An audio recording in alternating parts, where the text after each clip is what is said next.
Hai, jumpa lagi dan masih membahas alur cerita drama Korea Bluebird Day. Sudah episode 11 nih guys ya, tanpa panjang lebar kita ulas ceritanya ya.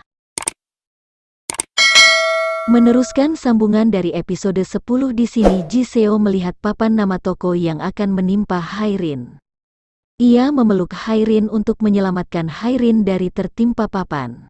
Alhasil Ji Seo harus mengorbankan punggungnya sampai tidak sadarkan diri. Di sini Hairin terlihat panik dong. Hairin membawa Ji Seo ke rumah sakit. Setelah selesai diobati, dokter menjelaskan kepada Hairin keadaan luka yang dialami Ji Seo. Ia menderita gagar otak ringan, perlu waktu untuk membuatnya tersadar kembali. Dan ia tidak bisa memprediksi itu.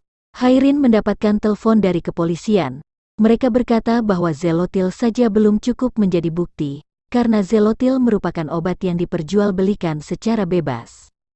Jadi tidak memiliki nomor seri, solusinya polisi hanya bisa memeriksanya dengan autopsi. Tapi di sini keluarga Kim Oh-shin tidak menyetujuinya. Jika ingin polisi bergerak, ia perlu bukti yang lebih kuat. Di sini Hairin mengingat kembali tentang kamera CCTV yang dipasangnya seharusnya berguna, dan ia menelpon Sujin untuk meminta tolong agar dibantu mencari kamera itu. Sujin bergegas mengabarkan ke teman yang lain agar ikut membantu mencari kamera itu.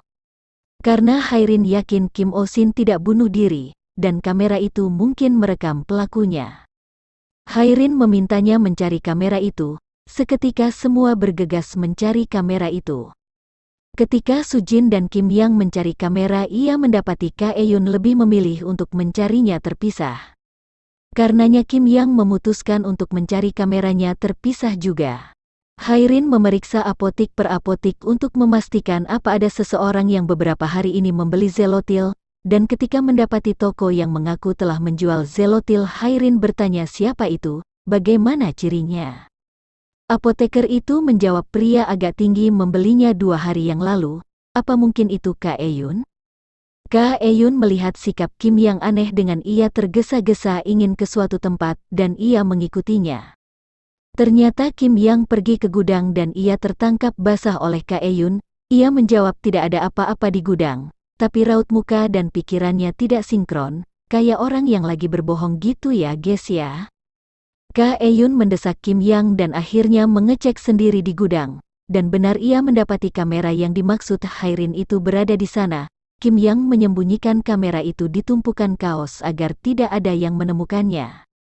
Di sini Kaeyun memarahi Kim Yang kenapa ia menyembunyikan kamera itu padahal sudah melihatnya. Kim Yang menemukan kamera itu saat ia kembali ke ruang fotografi mengambil headset.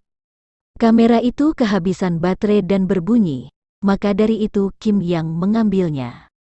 Karena tidak menemukan bukti-bukti di apotek, Hairin memutuskan kembali ke rumah sakit. Ternyata Ji Seo sudah sadar. Hairin merasa bersalah kepada Ji Seo karenanya ia sampai begini. Ji Seo menenangkan Hairin, ia bisa menjaga dirinya sendiri, tidak perlu membuatnya khawatir. Ji Seo bergegas mau memeluk Hairin karena melihat Hairin mau menangis. Tapi Hairin tidak mau dan memilih untuk mengajak Ji Seo keluar untuk mengobrol. Hairin memberitahu Ji Seo jika ia sudah memberitahu teman-temannya untuk mencari kamera itu. Di sini Ji Seo menegaskan keberuntungan Hairin karena ia bebas bolak-balik ke masa lalu dan masa depan.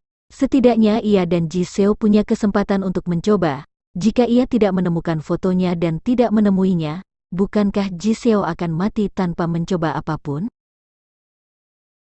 Ji Seo bercerita kejadian di masa lalu saat ia di bangku SMP. Ia dirawat di rumah sakit karena terjatuh dari sepeda. Sebenarnya saat itu demi menyelamatkan Hairin yang akan tertabrak mobil.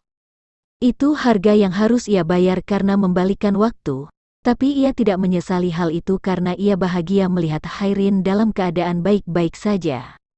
Meski ada harga yang harus dibayar, setidaknya ada kesempatan untuk menyelamatkannya. Di sini Ji Seo juga takut karena untuk harga yang harus ia tanggung, ketidakberuntungan pasti akan terjadi. Namun sekarang ia tidak merasa takut lagi karena Hairin sudah datang ke sini demi menyelamatkannya. Meskipun mereka tidak tahu ketidakberuntungan macam apa yang akan dihadapi kelak. Namun tak peduli apapun yang terjadi, Ji Seo akan menyelamatkan Hairin. Intinya itu, Ji Seo berpesan ke Hairin agar ia tidak takut untuk menghadapi masalah yang akan terjadi kelak, karena ia tidak sendirian lagi sekarang. Hairin tersipu malu atas ucapan Ji Seo ini.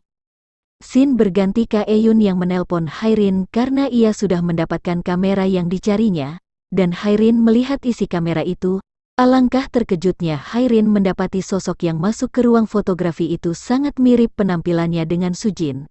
Apakah benar Sujin itu ya guys ya? Lanjut di episode selanjutnya ya. Episode 11 pun berakhir. Buyar, terima kasih sudah stay tune, sampai bertemu di episode selanjutnya. Bye-bye, sarangeo.